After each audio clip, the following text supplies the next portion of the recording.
I promised you to share with you the parable. I found it very beautiful actually. Sheikh Muhammad Qasim Nanodwi is recorded by Sheikh Shabir Ahmad Uthmani in Tafsir Uthmani. It's in Urdu. His commentary on Surah Al-Falaq, he comments the notes he took himself from the Sheikh. And he says, he gives a parable explaining Surah Al-Falaq and the different kinds of harms it protects us from. He says it's like Allah wants us to think of ourselves like the plant that a gardener takes care of. A gardener is planting a plant in the ground, and it has different problems that it has to protect itself from. Number one, there are animals like, a goat or a lamb or something that wants to graze on that plant. It wants to chew on it. Now the goat or whatever animal it may be, or even a bug or a bird, it's not the enemy of the farmer. It's only doing that because that's in its nature. Allah created it, and part of that creation is it's going to eat a plant or it's going to chew on it. This is part of the manifestation of min sharri ma khalaq. There are things Allah created, and they can cause you damage, not because they're evil, but because that's what they do.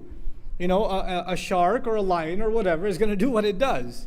And it's not because it's evil, it's just it's acting out in accordance with its nature. So in the way Allah created things naturally, there's the potential for you receiving harm just in the natural order of things.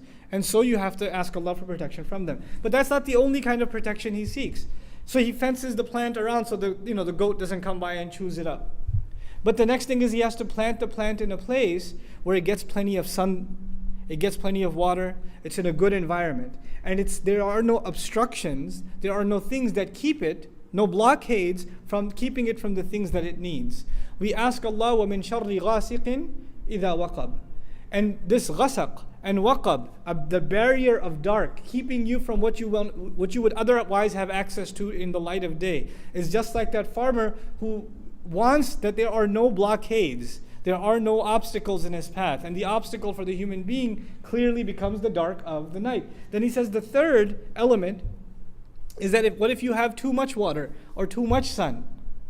You get overwhelmed. And the plant, he specifically gave the example of the plant getting buried under snow or getting flooded with water, being overwhelmed from an outside element. وَمِن شَرِّ النَّفَّاثَاتِ فِي الْعُقَدِ. I mentioned to you before, when people, their sorcery is done on them, they feel like they're being suffocated from within. They feel like they are being pressured, or there's this heavy burden inside of them.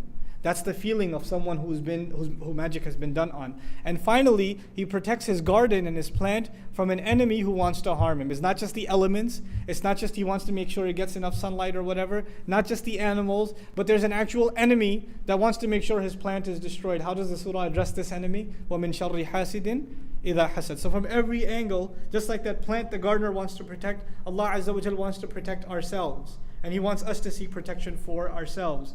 So this surah is about protecting yourself from physical kinds of harm that may afflict you. The next surah will be about spiritual harms that can afflict you. So there's the body being protected in Surah Al-Falaq, and the ruh and the nafs being protected in Surah Al-Nas from waswasa of shaitan and evil company and things like that. The final comment on this I want to share with you about the hasidun, the people who have hasad against us. Who is on our side?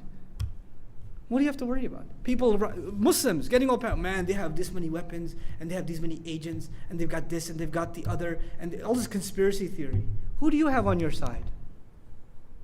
قُلْ أَعُوذُ بِرَبِّ الْفَلَقِ. All the darkness on one side, and the one who tears through the darkness and brings light to you on the other side. What do you have to worry about? We have to hold on to this book and seriously believe in it. When it gives us counsel, we have to take it as counsel for us. We can't just take it as empty, just a dust and some interesting knowledge, but go back to our attitude. This is supposed to change our attitudes. It's supposed to change our attitudes. I pray that Allah Azza wa Jal gives all of us the strength to change our attitudes. May Allah make us unified with the Quran. May Allah give us a comprehensive understanding of it. I just want to make two announcements before.